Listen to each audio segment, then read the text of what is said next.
अभी हम लोग एलिमेंट्स के बारे में पढ़ेंगे और एलिमेंट्स को समझने की बेहतर ढंग से कोशिश करेंगे। एलिमेंट्स है वो class 8 science chapter number 4 metals और नॉन मेटल्स चैप्टर के अंदर में एक टॉपिक आता है, वो है एलिमेंट्स। सिर्फ क्लास 8 तक ये सीमित नहीं है। अगर आप बड़े क्लासेस में हो या फिर छोटे क्लासेस में हो या कुल मिलाकर के आपको एलिमेंट्स के बारे में अगर जानना है, उसका डेफिनेशंस जानना है, तो आपको इन्हीं वीडियो को देख करके जो मैं बताऊंगा इन्हीं से आपका बिल्कुल कवर हो जाएगा। अगर आप दूसरे भी क्लासेस में हैं तो भी आपका ये काम में आने वाला है। अब हम लोग देखते हैं यहाँ पे कि एलिमेंट्स दरअसल में होता क्या है, उसको समझते हैं। एलिमेंट्स क्या होता है? एलिमेंट्स एक तरह का प्योर सब्सटेंस है जो कि contains of only one kind of atoms. Elements जो है वो प्योर सब्सटेंस है, सिर्फ एक ही तरह के एटम से मिलकर बना है, उसी को हम लोग बोलते हैं एलिमेंट्स के बोलते हैं। जैसे कि एग्जांपल अगर मैं लूं आपको कि अगर हम चावल है, राइस जब भी आप दुकान पे जाते हैं तो उस चावल में दाल भी मिली हो, कुछ और भी चीज मिली हो, जब आपको दुकानदार देगा कि हाँ भाई ये लो चावल, जब आप चावल को देखोगे क्या आप लोगे? आप बिल्कुल भी नहीं लोगे, क्योंकि आप कहते हो कि अंकल मुझे चावल चाहिए, प्योर चावल चाहिए, इसमें कई सारी चीजें मिक्स किया गया है। तो फिर आपको एक अलग तरह का चावल देगा जो कि चावल्स होते हैं। उस चावल में जितने भी पार्टिकल्स होंगे, जितने भी चावल के टुकड़े होंगे, बिल्कुल वो चावल के होंगे, उसमें कोई और तरह का चीजें मिला हुआ नहीं होगा, जैसे कि दाल और सब चीजें उसमें मिली हुई नहीं होगी। उसी हिसाब से एलिमेंट्स में एक तरह का एलिमेंट्स है जो कि उसमें सिर्फ एक ही तरह का एटम्स है। जैसे कि चावल को टुकड़े को आप एटम मानो, राइट? तो जब प्योर में था तो पूरे 1 किलो चावल जब भी आप लोगे तो 1 किलो चावल में सिर्फ और सिर्फ आपको चावल ही दिखेगा, एक ही तरह का एटम्स दिखेगा, मतलब चावल ही चावल दिखेगा, कुछ और चीज नहीं दिखेगा। उसी हिसाब से आपको एलिमेंट्स में जो भी एलिमेंट्स बना होगा वो सिर्फ आपको क्या मिलेगा? एक ही तरह का एटम्स मिलेगा। जैसे कि एग्जाम्पल के तौर पर लूं, एक बहुत ही कॉमन एग्जाम्पल है, जैसे कि हाइड्रोजन और ऑक्सीजन को जब भी हम रिएक्शन कराते हैं तो हमें मिलता है H2O, वाटर मिलता है। जैसे कि यहाँ पे हाइड्रोजन है,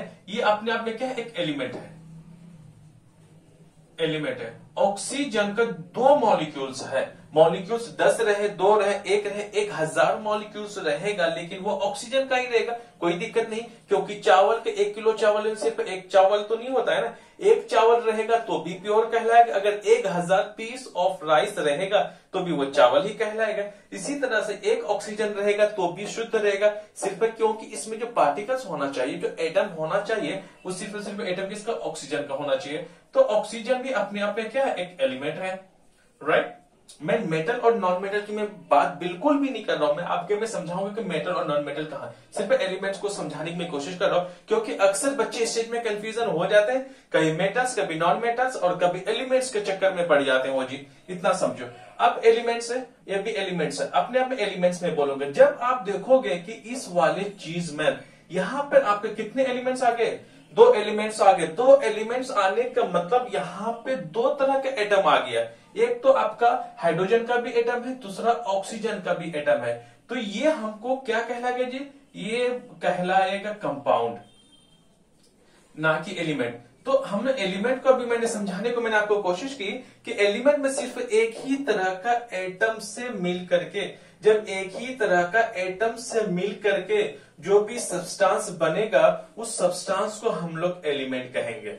ओके, आप आ जाते हैं नेक्स्ट पॉइंट को देखते हैं। The smallest unit of an element is atom. जो सबसे छोटा जो यूनिट है एलिमेंट का वो है एटम। जैसे कि जितनी भी लिविंग ऑर्गेनिजम्स है उसका जो फंडामेंटल यूनिट है वो है सेल। जैसे कि I am a human being, आप भी एक इंसान हो, तो हमारा जो लिविंग ऑर्गेनिज्म है हम, तो उसका जो सबसे छोटा यूनिट होगा वो होता है सेल। हम सेल से ही मिल करके क्या बने हैं? एक ऑर्गेनिज्म बने हैं। Okay, there are 115 elements are known. अब तक 115 एलिमेंट्स को जाना जाता है, out of which 92 elements are naturally occurring. उसमें से कितना? सिर्फ 92 उसमें से नेचुरल हमें मिलता है, 92 से। Of all the natural occurring elements, जितने भी हमें नेचुरल अकरिंग एलिमेंट्स है, जितने हम नेचुरल तरीका से हमें एलिमेंट्स मिला है उसमें से 22 आर मेटल्स, उसमें से 22 मेटल्स है और 22 आर नॉन मेटल्स है और 70 क्या है, एक मेटल्स है।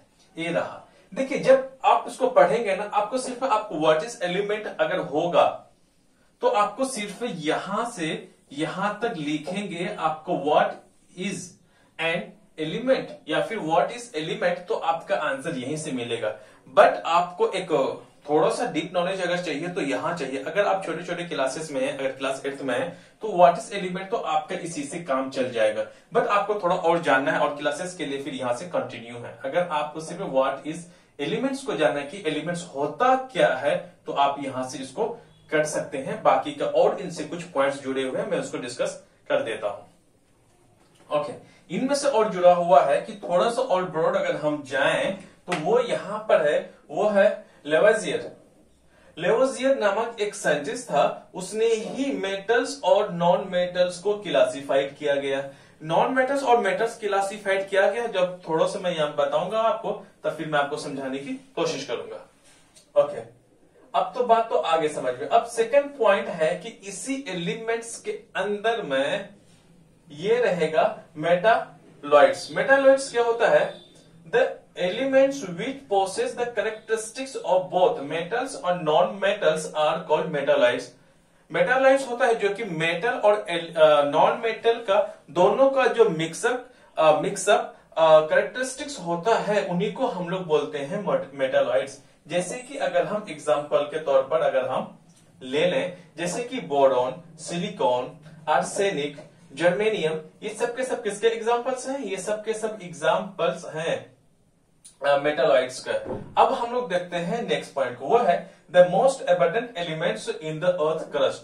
अर्थ क्रस्ट में जितने भी ज्यादा, सबसे ज्यादा अगर एलिमेंट मिलता है, जैसे कि आप जानते हैं हमारे अर्थ में, अर्थ का जो ये पोर्शन रहा, ये पोर्शन है, और साथ में थोड़ा सा अगर हम लोग इसको ले लें तो ये हमारा कोर कहलाता है। थोड़े बेसिक अंडरस्टैंडिंग के लिए ये हमारा मेंटल कहलाता है। और जो हमारा जो ये वाला जितने भी पोर्शंस होते हैं ना, ये वाले पोर्शंस, ये सबको सब हम लोग क्रस्ट बोलते हैं।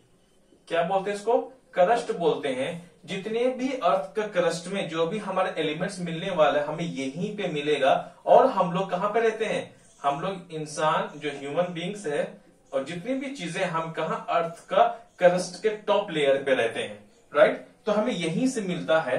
तो अर्थ क्रस्ट में पहला ऑक्सीजन, यह ऑक्सीजन है ना 46.6% पाया जाता है। सिलिकॉन अर्थ का क्रस्ट में 27.7% मिलता है। और है एल्यूमिनियम, वो है 8.1%, आयरन है 5%। यह हमें तब मिलता है जैसे कि अर्थक्वेक आ जाता है, या समुद्र में तूफान, या फिर सुनामी आने की वजह से, जब अर्थ में भूकंप आने की वजह से जब वो अर्थक्वेक आता है, तभी ये क्या हमें चीजें मिलती है, राइट। कुल मिलाकर के ये है कि अर्थ का क्रस्ट में ऑक्सीजन इतना परसेंट, मतलब 46.6% है। सिलिकॉन है 27.7%, एल्युमिनियम है 8.1%, आयरन है 5%। तो कुल मिलाकर के अगर मैं ओवरऑल एलिमेंट्स को अगर मैं समझूं कि एलिमेंट्स किन किन इनसे क्या क्या मिला है, तो आप देख ले, ये है एलिमेंट्स। एलिमेंट्स के अंदर में हम तीन चीज को देखते हैं, जैसे कि एलिमेंट्स के अंदर हम लोग देखते हैं मेटल्स को, और फिर दूसरा देखते हैं नॉन मेटल्स को, वो तीसरा है मेटालॉइड्स को। देखो, मेटल प्लस नॉन मेटल, थोड़े से कैरेक्टरिस्टिक्स जो खासियत है, थोड़े से खासियत किसके, मेटल के, और थोड़े से जो खासियत है नॉन मेटल्स को, उसी को हम लोग मेटालॉइड्स कहते हैं। आ रही बात समझ में। तो मेटालॉइड्स का मतलब यहाँ पे ये हो गया कि भाई थोड़े से जो है ना खासियत किसके, मेटल के, और थोड़े से खासियत होते हैं नॉन मेटल्स के, तभी हम लोग क्या बोलते हैं इसको, मेटालॉइड्स बोलते हैं। So thank you very much.